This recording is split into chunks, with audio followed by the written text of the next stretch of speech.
नमस्कार दोस्तों, जब कोई वास्तु विशेषज्ञ समस्या का कारण पता लगा लेता है तो सेकंड स्टेप होता है उस समस्या का निवारण करना।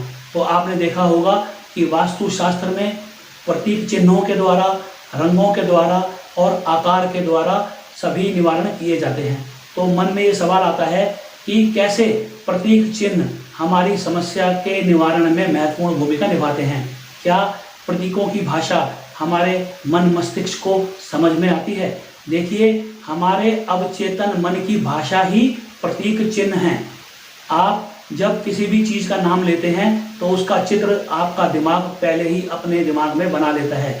जैसे अगर मैं कहूँ सफ़ेद हाथी, तो इतना बोलने की बात है और आपका अवचेतन मन सफ़ेद हाथी की तस्वीर अपने दिमाग में बना लेगा।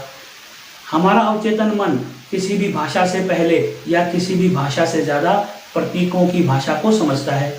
इसी बात को आगे ले जाते हुए वास्तुशास्त्री जो हैं वो भवन के सारी त्रुटियों को प्रतीक चिन्हों के द्वारा ही दूर करते हैं। और ऐसा माना जाता है कि भावना जो है वो भवन की पुत्री है। हम जिस भवन में रहते हैं, जिस प्रकार का वहाँ का ऑरा होता है, वैसी ही भावनाएं हमारे दिमाग में आती हैं, वैसे ही विचार हमें आते हैं। और जैसे विचार हमें होते हैं या जैसे भावनाएं हमारी होती हैं, ऐसा ही हमारा जीवन होता है। तो जब घर का वास्तु ठीक हो जाता है, प्रतीक चिन्हों के द्वारा जब समस्या का निवारण हो जाता है, तो हमारी भावनाएं भी बदल जाती हैं।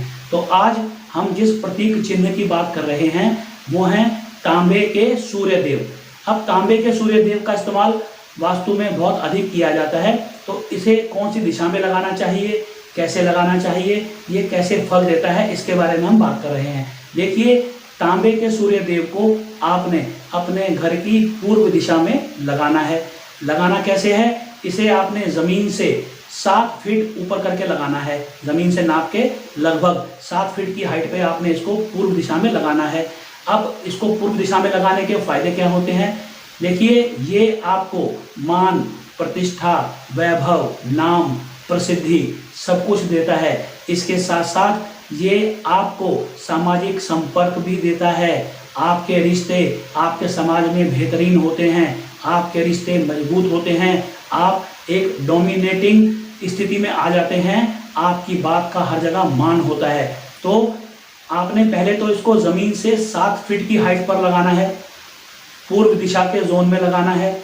इसके अलावा एक बात का और ध्यान रखना है कि जो चिन्ह आप लगाएंगे, यानी तांबे के सूर्य देव जो आप लगाएंगे, उनका जो मुख है, उनका जो फेस है, वो सौम्य होना चाहिए, क्रूर नहीं होना चाहिए। वो दयालु दिखें, वो मुस्कुराते हुए दिखें। ऐसा चेहरा ना लगा दें जिसमें वो कठोर दिखें और ऐसा लगे कि वो क्रोध में हैं। तो आप इस बात का ध्यान रखिए। ये छोटी छोटी बातों का ध्यान रख करके आप अपने घर के पूर्व दिशा में इस तांबे के सूर्य को स्थापित कीजिए और फिर आप इसका चमत्कार देखिए। आज के लिए इतना ही। फिर अगले वीडियो में एक नए सब्जेक्ट के साथ मुलाकात होगी। तब तक के लिए नमस्कार।